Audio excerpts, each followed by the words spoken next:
بسم اللہ الرحمن الرحیم۔ السلام علیکم۔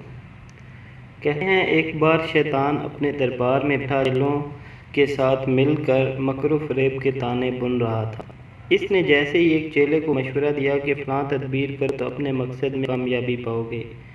چیلے نے ترغیب ملنے پر شیطان کو داد دی، جس سے شیطان کی چھاتی مزید پھیلتی چلی گئی۔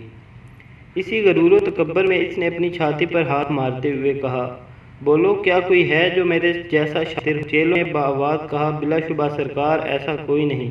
مگر ان میں ایک چیلا گہری کے ساتھ خاموش بیٹھا رہا۔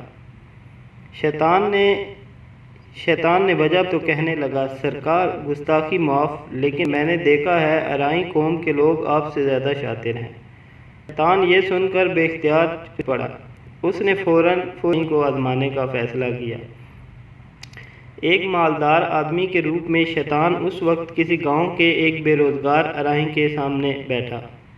اس کے ساتھ مل کر کوئی نیا کاروبار شروع کرنے کی پلاننگ کر رہا تھا۔ بالآخر دونوں میں طے پایا کہ وہ مل کر کوئی فصل کاشت کریں گے۔ مالدار شخص شیطان نے کہا کہ وہ صرف انویسٹمنٹ کرے گا، فصل کی کاشت کٹائی وغیرہ کی ذمہ داری ارائیں کی ہے۔ وہ بس کچھ ماہ بعد فصل میں سے اپنا حصہ لینے آیا۔ رائی نے کہا، کاروباری اصول کے مطابق تمام تر معاملات پہلے ہی کلیئر کر لینے چاہیے تاکہ بعد میں کسی قسم کا کوئی لڑائی جھگڑا نہ ہو۔ حصہ شیطان کی مرضی کا ہوگا اور فصل میری مرضی کی ہوگی۔ شیطان نے عیاری سے کام لیتے ہوئے کہا، جو بھی فصل بوؤ گے اوپر والا حصہ میرا ہوگا اور نیچے والا ارائیں کا ہوگا۔ شیطان کچھ ماہ بعد واپس آ چلا۔ ارائیں نے پیاز کی فصل بوئی تھی، لہذا پیاز ارائیں کے حصے میں آئے اور اوپر کے پتے شیطان کے حصے میں۔ شیطان نے کوئی پرواہ نہ کی اور اگلی فصل کے لیے مزید رقم دیتے ہوئے کہا، اس بار زمین کے اندر کا حصہ میرا اور اوپر کا حصہ تمہارا۔ اگلی مرتبہ شیطان کی واپسی ہوئی تو پتہ چلا اس بار ارائیں نے گنوں کی فصل بیجی تھی، لہذا سوکھی جڑیں شیطان کا مقدر ٹھہری۔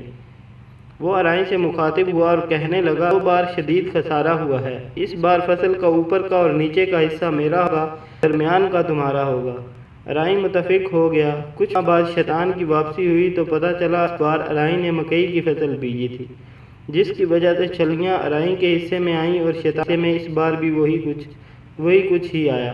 اس بار ارائیں نے اپنا شاطرانہ ذہنیت کی بدولت شیطان کو بھی مات دے دی۔ امید کرتا ہوں دوستوں آپ کو میری یہ ویڈیو ضرور پسند آئی ہوگی۔ اگر آپ کو ویڈیو اچھی لگے تو لائک کریں، ہمارے چینل کو سبسکرائب کریں اور بیل آئیکن کے بٹن کو پریس کرنا ہرگز نہ بھولیں۔ شکریہ۔